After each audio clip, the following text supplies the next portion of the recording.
Estoy aquí porque el año pasado, de la mano de esta vocalía de médicos y médicas jubiladas,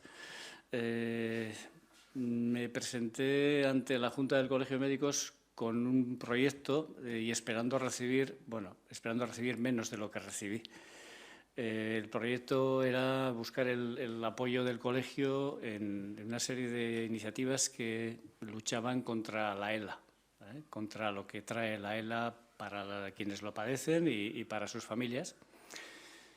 Esa petición fue más atendida de lo que esperaba incluso y nos fuimos con una aportación económica y con la colaboración in situ de Joseba, que se vino con nosotros a vivir ese quinto grito. Era una iniciativa que empezó por una asociación de enfermos de ELA, Dardar. Dardar en euskera es temblar, que es uno de los síntomas que se aprecia en la gente que padece la enfermedad, y es la que utilizaron como símbolo, ¿no? Bueno, a ella se adhirieron después otras asociaciones, como Dale Candela a la ELA y como Saca la lengua a la ELA.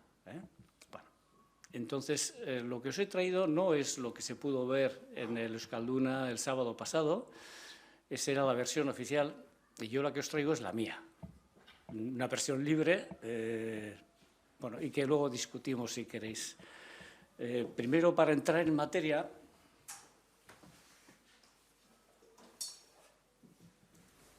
me había traído, me pongo aquí para que siga la cámara, pero algunas y algunos ya sabéis qué es.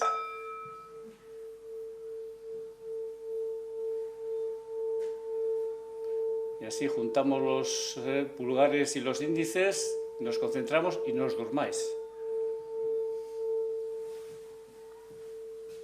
Y bueno, con esto ya nos vamos metiendo en el terreno.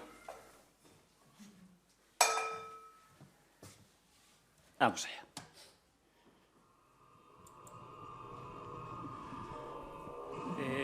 Mi relación con este mundillo fue un tanto extraña. Yo conocí a una de las personas que van a aparecer ahora, que es Unai Llantada. Le conocía de que es un alpinista que había tenido retos importantes, como la de ascender a las 7 cimas más importantes de los 7 continentes, y de eso nos conocíamos, hasta que poco más tarde, de su mano, tuve la suerte de conocer a Pablo Olmos. Aquí le veis, cuando llegó de lograr la cima del monte Vinson. Entre ellos y otras cabezas pensantes de Dardar, se les ocurrió una cosa muy original, que era el plantearse una petición, un grito por la ELA. ¿Pero qué es la ELA? Porque yo la tenía olvidada desde la carrera. Una enfermedad degenerativa que afecta a las neuronas motoras, pero que te conserva los sentidos. Es buena parte de la crueldad que tiene, con unas 4.000 personas afectadas en el Estado, entre 40 y 70, y con una esperanza después del diagnóstico de vida, una esperanza de vida de en torno a 3-4 años, durante las que el deterioro es, bueno, cuando a veces ponemos caras a esas enfermedades, ahí tenemos a Stephen Hawking o a Stephen Hillenburg, menos conocido, pero es el que desarrolló el personaje de Bob Esponja. Son dos de las personas que han fallecido por esa enfermedad. Con esa crueldad no tiene curación. Sí hay cuidados paliativos, pero no más. Entonces se les ocurrió esta feliz idea. Que intentan estos días ascender al monte Vinson, el más alto de la Antártida. Tenemos que ir subiendo material para poder equipar el campamento. Se puede hacer cima teniendo ELA. No es ningún impedimento. Todo depende de uno mismo. Nos hidratamos un poco hasta aquella roca, hasta aquel collao. Ahí está llegando y me espera. Me espera. Yo no conocía cómo estaba Pablo. Estamos arriba. ¿Te has preguntado alguna vez cuánto dura un grito? Fue el primer grito, ahora el segundo. Y son 4.000 metros de altura.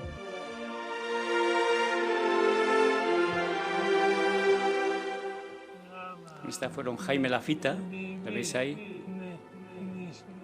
Y Miguel Ángel Roldán, los que subieron desde el borde del mar hasta la cima.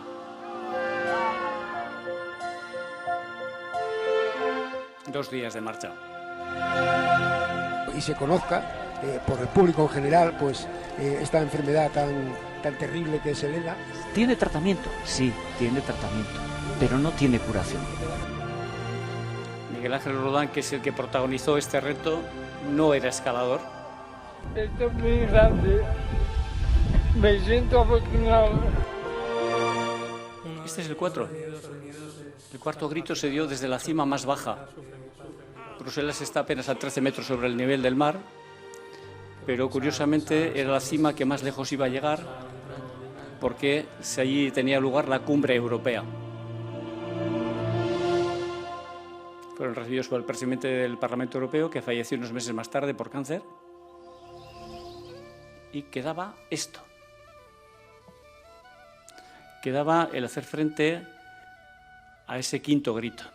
Bueno, en casa llegó el momento de que la sala se convirtiera en algo extraño, en un lugar repleto de bártulos, como veis, de petates, de líos, de botiquines, y de marcharnos. Tuvimos la despedida de Jaime, que vino a acompañarnos. Este es el grupo de mujeres que estaba, íbamos 33 personas, incluyendo Miguel Ángel, y este es el grupo al total, con todos los componentes. Un 14 de octubre del año pasado, el primer salto hasta Turquía. A principio se te hace largo hasta que tienes el siguiente, y te dices, joder, qué bueno era el otro. ¿Recuerdas? Aquí en Estambul, bueno, la vorágine era primero poner en orden los teléfonos para que no te cobrasen todos los líos de tráfico de datos y demás, y buscar el sitio de embarque. Aquí le tenemos a Joseba haciendo de chicharrón. Tiene unas habilidades, ahora que no nos oye, unas habilidades en inglés envidiables. Y para los viejos que somos de francés, pues eso nos viene muy bien.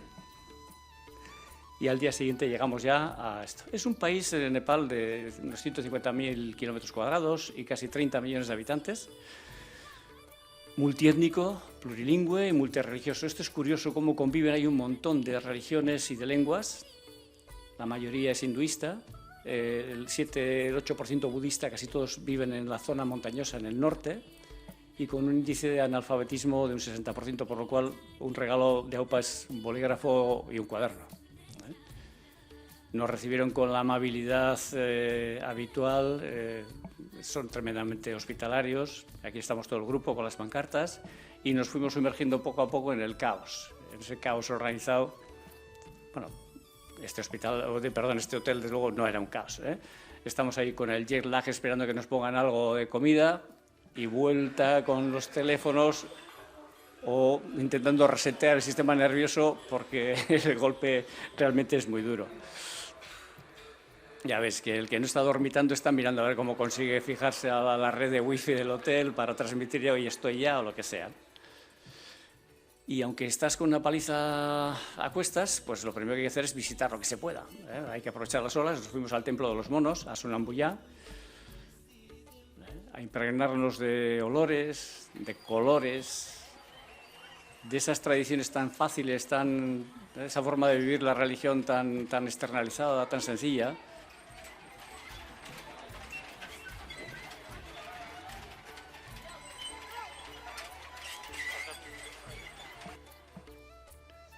Aquí tenéis una vista de la ciudad, 1,5 millones de habitantes, 50 kilómetros cuadrados de superficie aproximadamente, y importante desde el punto de vista fisiológico, 1.400 metros sobre el nivel del mar. De ahí nos fuimos a ver la estupa más importante, Budanat, de Apabuya, con esos tamaños y con la cantidad de gente, de aspectos raciales y distintos que van alrededor suyo, haciendo girar los molinillos de oración. Hay Miguel Ángel también. Fuimos aprendiendo poco a poco en qué sentido hay que hacerlo, que no vale cualquier sentido. Es una gozada sentarte con una cámara fotográfica en una esquina. Estamos aquí sacando el permiso de Amador Blanc y hemos puesto papeles. El jefe de expedición a una llantada y el Sidor o el guía voy a ser yo. Este es Pasán. No se extrañe el oírle hablar castellano así. Se le podría incluso hablar en euskera, pero es que vivió 7 u 8 años en Navarra. Sí, uno de los montañeros de aquí se lo llevó hasta aquella zona, y llegó el momento de hacer el viaje más pestoso, ir por la región de Bagmati irnos hasta un aeropuerto. Antiguamente se salía, antiguamente digo hace 26 años ahora, 25 el año pasado, se salía desde el mismo Kamandú, los vuelos para ir a las montañas, pero ahora se va desde un sitio que para llegar es, bueno, me cansé hasta de mover el cochecito para hacer la animación. O sea, al final la tiré en línea recta. Es Ramecham. Y vuelta. Esta es una constante en las expediciones. Siempre con los bultos cargados, los petates o los bidones, según lo que lleves sea más o menos frágil. Y ya estamos en la puerta del Himalaya. ¿Qué es el Himalaya? Bueno, el Himalaya es el fruto de una colisión que tuvo lugar hace 40, 60 millones de años entre placas tectónicas potentes, una la de India y otra la de Euroasia, y donde colisionan, en ese antiguo océano de Tetis, se acumulan, todavía está en movimiento. No tenemos más que recordar en 2015 el terremoto que sacudió Nepal, produciendo una mortandad tremenda. Es decir, está en movimiento, ¿no? Y proviene de esa situación. Unos aviones sencillitos, pero ya abrís el interior.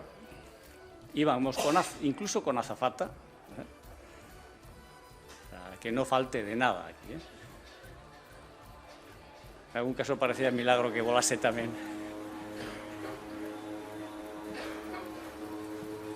La expectativa, nos tuvieron que echar la bronca como chiquillos porque andábamos descorriendo la ventana de adelante para ver por la cabina del piloto a ver por dónde íbamos.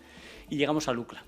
Lukla ya no es lo que era. Esta pista que se ve ahí a la derecha, antiguamente era una pista de todo uno, con morrillos, con piedras y con un municipal de la zona que iba con una vara espantando a las gallinas y a los lugareños que se quedaban cuando bajaba un avión. Sigue siendo igual de peligroso. Fijaos, con el freno echado, se acelera a tope, se suelta y es una pista en cuesta abajo. Y si no levantas vuelo hay un barranco. O sea, hay una fe ciega en que eso va a volar. En este hubo suerte y salió para arriba. Lukla tampoco es lo que era. En 25 años ha cambiado una barbaridad. Esto era un barrizal. Y ahora, bueno, pues está enlosado. Es decir, el terremoto también trajo cosas positivas, vamos a decir. También trajo cosas positivas, pero se sigue viendo el mismo ganado para acarrear las cosas. Y esta es ya la salida, el pistoletazo de salida, la parte de afuera de Lukla. La primera etapa nos íbamos a ir hasta Padin. Pues desnivel, pues 2.800 metros de salida, 2.800 poco, 2.900 de llegada, o sea, muy poquito. Una etapa siempre por la margen izquierda del Duktosi, del río que domina esa zona. Muy llevadera. Tienes pequeños toboganes, subiditas, bajadas. Ahí era importante el ir aprendiendo cómo hay que moverse en relación con los porteadores, tienen la prioridad, en relación con el ganado que se utiliza para llevar. Fijaos, Miguel Ángel, uno de los problemas que tiene también es el sostenimiento de la cabeza. La musculatura del tronco superior está muy deteriorada. Entonces, con esto, que fue una adaptación suya, conseguía llevar un soporte parcial. Entonces él podía dejar la cabeza descansando así y no se le caía, ¿no? Conseguía mantener. Eso, más un arnés de escalada por el que, sujetándole sin hacerle daño, podíamos ayudarle a una persona a cada lado, para las zonas más complicadas, para ayudarle a mantener el equilibrio y demás. En Kosigaon, que es esta esquina, ahí tuve un encuentro que me encantó, Pasan Temba.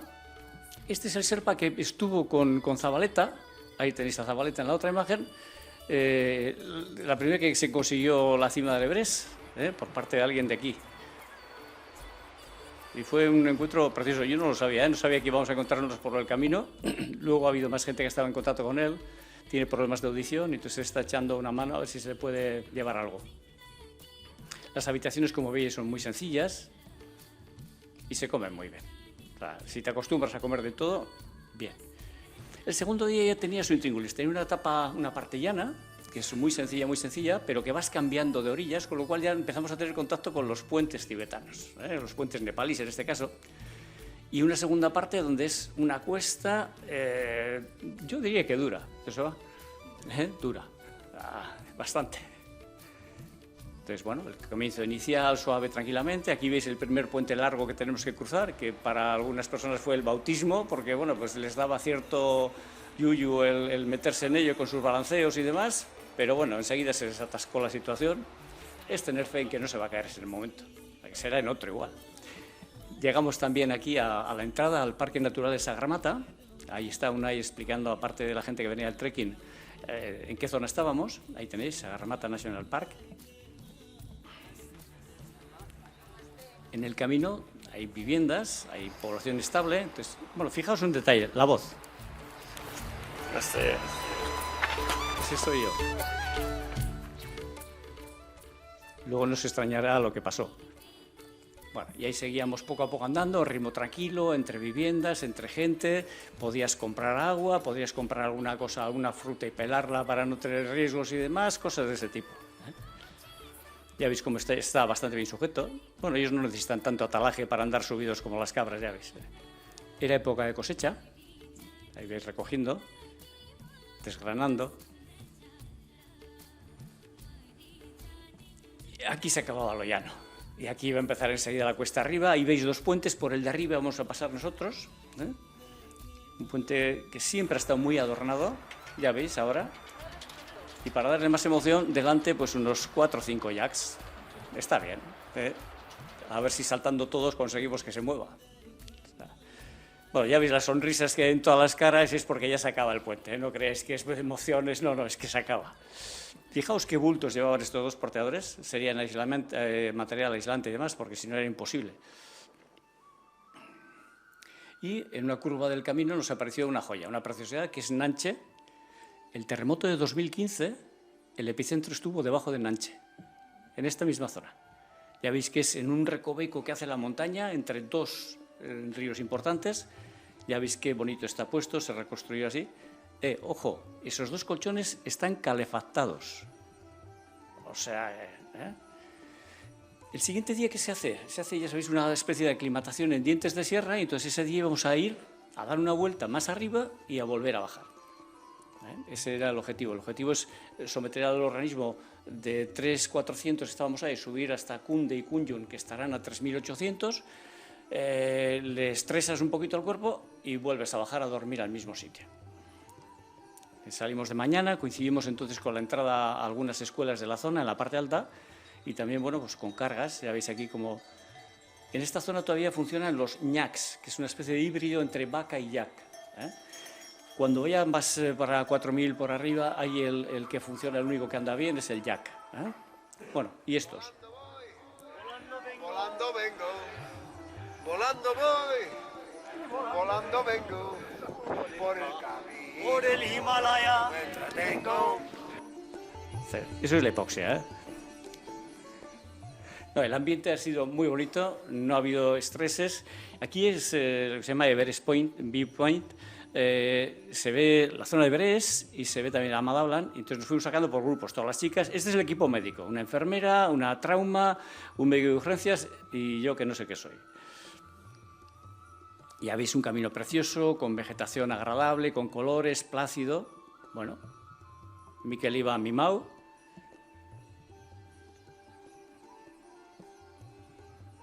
La pieza que tenía que llegar arriba era él, o sea que había que cuidarle bien. Fuimos al hotel que construyeron los japoneses hace tiempo. Las vistas son impresionantes, o sea, una habitación ahí no sé lo que costará, pero claro, que te des media vuelta en la cama y tengas esas vistas de la Madablan. De ahí fuimos a Kunyun, y hace 26 años dormí ahí. Ya veis cómo se están haciendo el aprovisionamiento del combustible para el invierno, son las defecaciones de los yaks pegadas, es hierba todavía. Jugando con los críos allí, fue muy ingenioso lo que llevaron los de Burgos, llevaron varios cacharritos de hacer pompas, no les estropea los dientes y es un juguete válido, ¿no? Y allí nos fuimos a ver el primer monasterio que íbamos a visitar, ya veis, colorido. Bueno, esta es mi mujer regalando bolígrafos, seguro que a escondidas también regaló gominolas, seguro. Y ahí veis familias enteras que estaban haciendo la cosecha, extrayendo todo lo que se ha podido cultivar bajo tierra, claro, porque sobre tierra pues, las temperaturas son duras. Y de ahí nos fuimos a Kunde. Kunde para mí tenía un valor especial. Hace 25 años, a la vuelta de una expedición al Everest, esa es la fotografía, dejé unas 500.000 pesetas de material sanitario en el hospital para ellos, ¿no? Ahora había cambiado, han conseguido cerrar esa zona porticada que había, y ya no hay voluntarios trabajando, sino que es población de allí. Bueno. La doctora Mirma Kanchi es Sherpa. Well, actually, what I do is I represent the medical association of the Basque country, which we come from. Okay? This is a letter from the president of the Basque Medical Association. And this is just a small president, so you will keep us in your hearts, as well as we keep you in your hearts. Okay? So thank you very much. Okay, thank you. Yeah, thank you for the... No subo el volumen mío porque no tenía.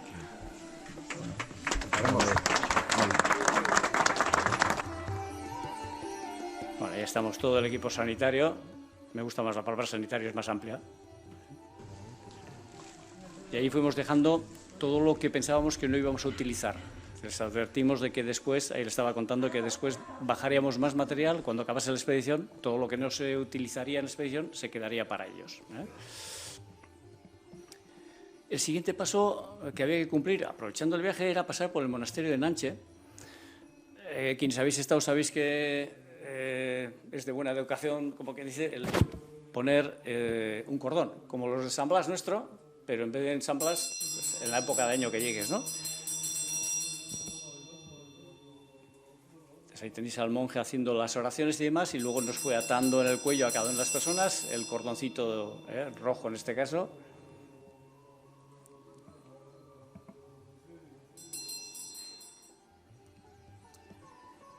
Bien, cuarto día, ahí ya tocaba avanzar. Íbamos a ir desde Nanche a 3.400, perdón, hasta Temboche a 3.900. Pero no os fiéis, no son 400 metros, fijaos, había que bajar hasta el río, hasta el fondo del río, y volver a subir en una cuesta enorme, larga, para llegar a este monasterio. Es decir, que en Nepal, llevar esa diferencia de dónde salgo y dónde llego, no te fíes, no es así. Puede ser así, o más, o peor. Caminos siempre sin ninguna complejidad técnica, ya lo veis, caminos anchos, muchos sitios donde parar, donde tomar un té, cosa que viene muy bien, esa situación de relajación, ralentizas, te hidratas, haces un poco el tonto. Aquí nos cruzábamos con crías de yak, todo un rebañito, y con la gente de allí. Los críos, bueno, pues tienen un encanto especial. Esta andaba como una cabra. Zaskun estaba pendiente de que no se cayese porque ahí había un muro y caída. Y aquí se estaba viendo él en la cámara, en la pantalla de la cámara volteada, se estaba viendo él, que claro, que se movía el chupachus y veía que se movía. Se daba cuenta que era él el que estaba apareciendo en la pantalla.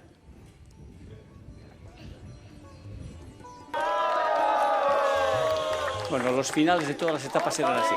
Cuando se llegaba arriba era el hacerle el arco a Miquel y bueno, pues... yo creo que salimos toda la gente que fuimos con el lagrimal bastante despejado. Quinto día nos levantamos prontito. De hecho, incluso había caído un poquito de nevisca y hacía frío en Temboche, porque nos dijeron que iban a el equivalente a Maitines, supongo que sería.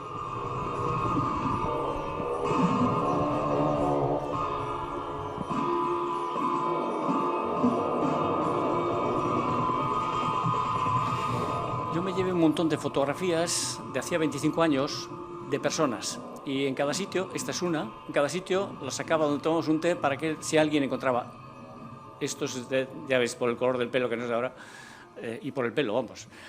Entonces ahí fui encontrando que el lama había fallecido ya, que algunos de los monjes que aparecían se habían ido y otros quedaban.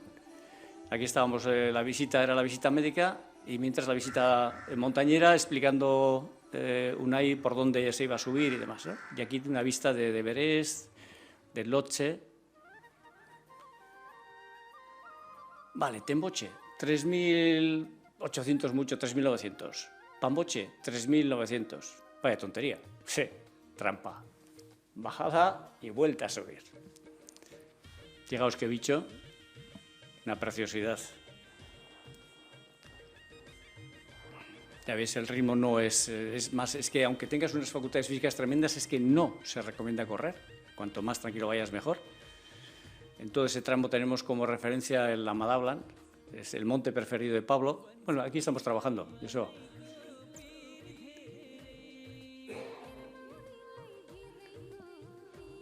Se iban haciendo relevos de 2 personas pues, para ayudarle, ¿no?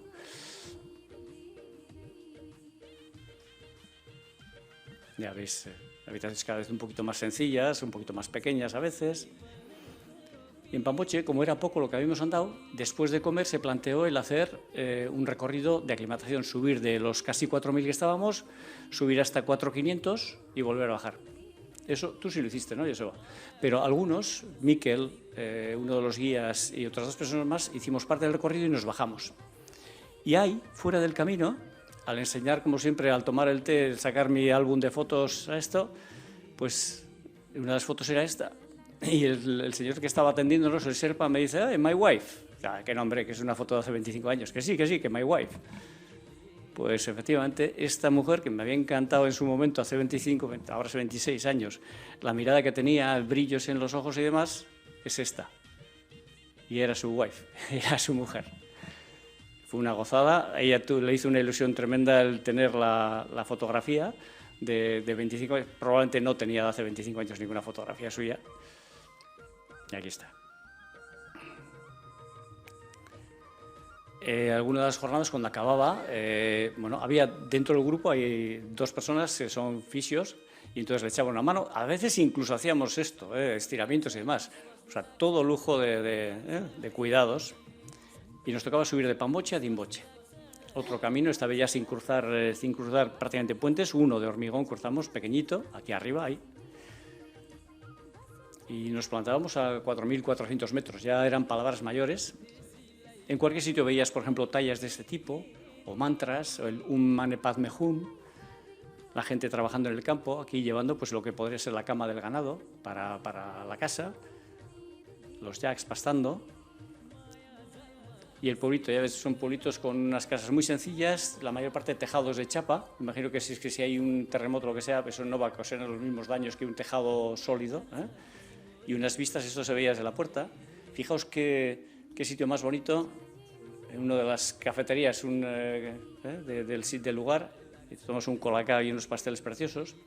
Allí estábamos 2 días. El segundo día se hacía una subida hasta 5.000 algo metros a un monte de nombre impronunciable y se volvió a bajar. Yo ese día no subí, ya lo tenía decidido, me iba a quedar abajo. Allá con el Makalu de fondo, o sea, ya desde ahí arriba veías cosas muy bonitas. Este es Juan Ramadariaga, uno de los alpinistas nombrados aquí.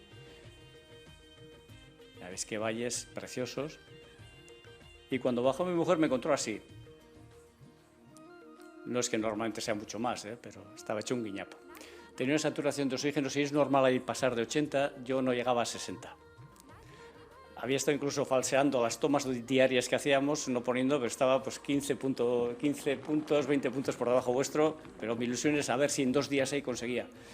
Bueno, teníamos oxígeno, pero tenía muy claro que el oxígeno no era para mí, el oxígeno era para asegurar la llegada de Miguel Ángel, y entonces con Tamayo decidí marcharme esa tarde a un pueblo más abajo, volví otra vez a Pamboche a ver si al reducir 500 metros de altitud mejoraba algo. Mientras el grupo, vosotros ya tirasteis hacia arriba, tuve que convencer a mi mujer de que no se vendría conmigo, que tirase para arriba, que aquello ya lo conocía yo, ya había estado. Y tuvisteis una etapa ya durita, larga, estamos andando ya en torno a 4 o 5.000 metros, hasta 4.800, pasando de un lado a otro de la morrena del glaciar del Khumbu, ya veis qué terreno ya más ingrato, Toclapás es una zona donde hay monumentos funerarios de las personas que han fallecido en la montaña, sherpas y no sherpas en algún caso. Ya veis qué terreno bonito. Ahí estamos a mucha altitud. Fijaos que, o sea, con toda la sencillez del mundo eran sitios agradables. En Pamboche, ¿qué pasó? Bueno, que a la mañana yo tenía en vez de 58, 62. Una porquería. O sea, la primera baja el médico. Vaya desastre. Menos mal que había más. Y con un helicóptero en el que bajaba el dueño de la agencia con la que íbamos, me enfilé para abajo. Andando hubiese podido bajar hasta el río, pero no hubiese sido capaz de subir hasta el monasterio otra vez, y era lo que decía, eran trampas. Entonces me gané muy a mi pesar el saludo de despedida de la gente de allí con la que estuve, ver desde arriba el monasterio de Temboche y volver humillado hasta Lucla. El que había estado 2 meses. Hace 25 años estuve viviendo ahí arriba, más arriba que esto, 2 meses. Y no pasó nada, pero también tenía pelo entonces.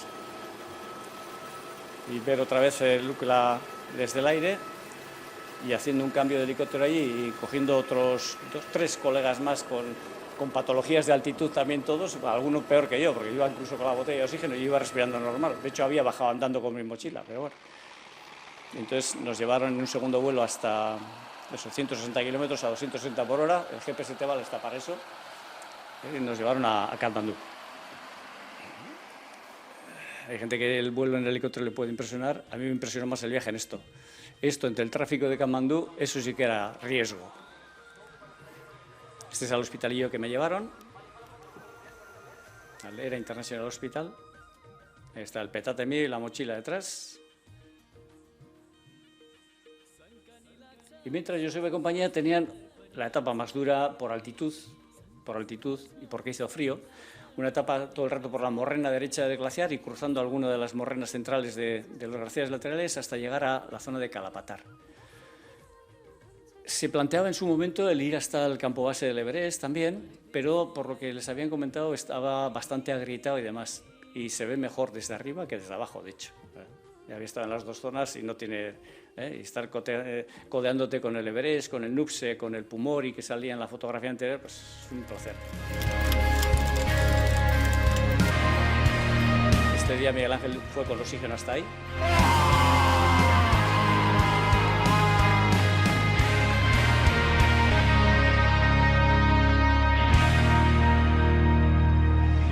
Y lanzó su grito desde el techo del mundo, o desde debajo del techo del mundo.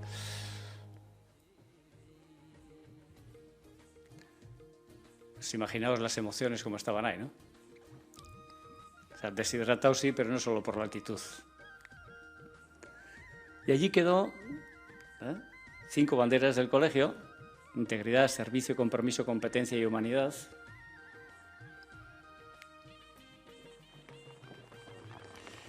¿Qué pasó? ¿Por qué el aire me echó para atrás? Bueno, el problema de adaptarte a la altitud es que, aunque las proporciones de gases se mantienen, es decir, tenemos un 21% de oxígeno aquí y un 21% de oxígeno a 8.000, pero lo que ocurre es que hay una mucho menor densidad de aire. Entonces, si yo a 4.500 metros, como veis ahí, respiro solo el 57% de las moléculas de oxígeno que respiraría aquí abajo. Entonces, claro, a 4.500, fijaos, 80, 84, yo tenía 60, 58, 59. Estaba claro que había que bajar. ¿Qué ocurre si no consigue tu organismo adaptarte a esa presión cambiante? Pues aparece el mal agua de montaña, el edema cerebral o el más letal en esas situaciones, que es el edema pulmonar. Es un encharcamiento. Yo no me podía auscultar las bases, me auscultó uno de los compañeros que vino, el que me sustituyó, Joshua, pero los alveolos estaban encharcados. En cuanto me tumbaba yo notaba como si abriese una botella gaseosa, vamos. Y entonces, hasta que la saturación abajo, el tratamiento lo tenía puesto, nifedipino, corticoide y acetazolamida, pero hasta que no conseguí saturar con el oxígeno de la botella, este colega no me dejó salir de ahí. Ya, fue rápido, ¿eh? Entonces pude disfrutar de estar en contacto pues, con la gente de aquí, ¿no? Con Koldo Aldaz, que es el que había apadrinado en su momento a Pasán, con Uri Serpa, al que 3 años hace le traté congelaciones en los dedos en el K2, con Juanito. Juanito yo creo que está empadronado en Katmandú. O sea que... Y con Miguel Ángel, que bajó seguido en el helicóptero, se le quitó todo ese trabajo de bajar a pie. Y entonces, bueno, pues estando un grupo más pequeño y luego cuando ellos marcharon estando solo, pues la gozada es que te infiltras, ¿eh? Te pones con la gente, puedes robar cosas así, ¿no? ¿Qué habría en esa cabeza en ese momento? Podemos ver trabajos de artesanía, un monje haciendo un dúo.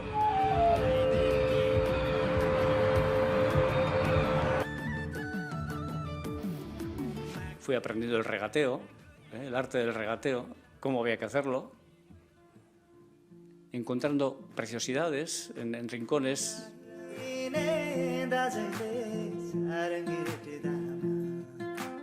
Es una malla.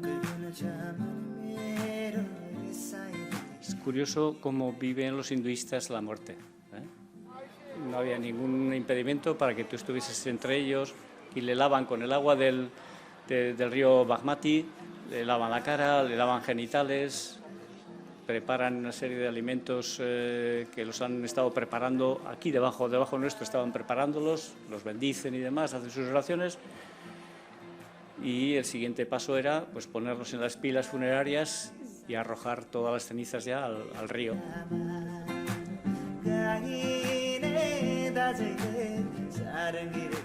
Ya veis, no había ningún impedimento para moverte entre ellos, no sé, es como una sociedad muy permisiva, muy tolerante. También en Nova Gozada el viajar por entre calles, ¿no? Ver sus sitios, no los sitios para guiris, donde comen ellos, o los artesanos. Este anillo quedaba un poco pequeño, había que agrandarlo, pues ya ves cómo lo hacen.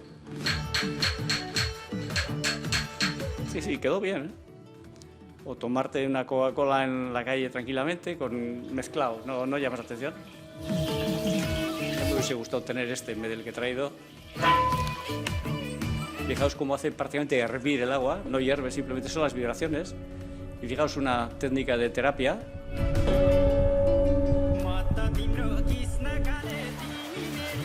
Callejear.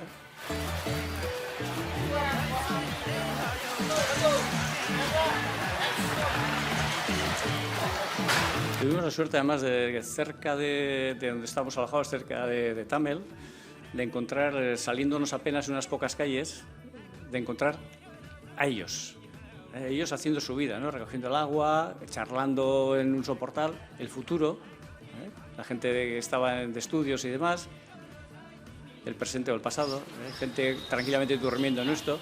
Hay como vive la religión, ¿eh?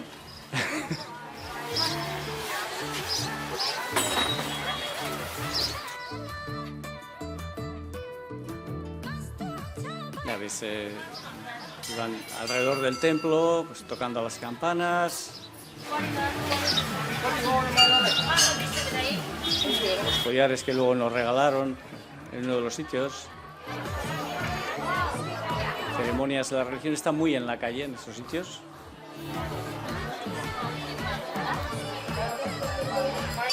Y no hay ningún impedimento para meterte. Es decir, lo bonito es que no estorbabas, no lo hacían para ti, era su forma de vida, la del visillo.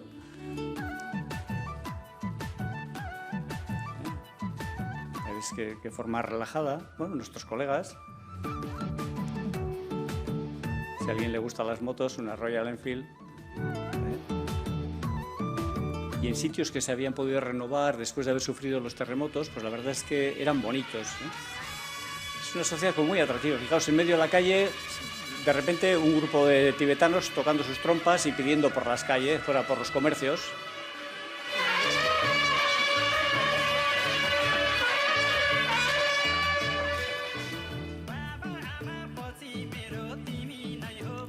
Esos eran los 5 gritos, pero el monte que más le gustaba siempre, o que le ha gustado a Pablo, era el Amadablan, el collar de la madre. Entonces, ahí quedó un grupo para hacerlo y lo consiguió.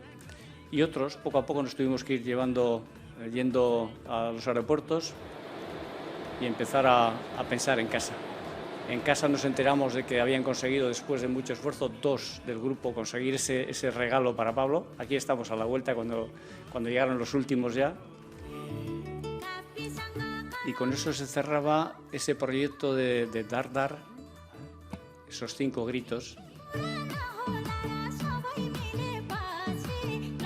con ese último de Miguel Ángel y esa quinta. ¿Qué se buscaba? Se buscaba impacto en los medios. Hubo cuotas de mercado de SARE de más del 21%, es decir, millones de personas vieron los programas que se fueron mandando diariamente, confeccionados allí en altura, mérito, pero yo me quedo con esto.